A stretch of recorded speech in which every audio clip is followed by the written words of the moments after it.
Benaguasil ha celebrat les festes patronals en honor a la Mare de Déu de Montiel amb un complet programa religiós, lúdic i festiu. L'Ajuntament reconeix els millors expedients acadèmics en el Saló de Plens als alumnes de Benaguasil del curs escolar 2022-2023. La regidora d'Educació, Rosa Cervera, va donar la benvinguda als menús dels centres educatius de les escoletes infantils el primer dia de classe.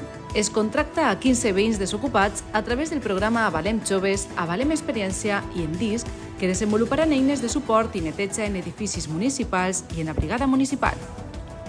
Durant les festes patronals es van instal·lar punts violeta per a informar, sensibilitzar i implicar a la societat en la lluita contra la violència masclista.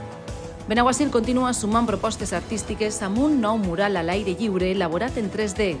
L'obra, La Unió fa la força, s'emmarca dins del projecte Murfalla 2023. A més, ja són més de 16 murals que converteix a Benaguasil en un museu d'art a l'aire lliure.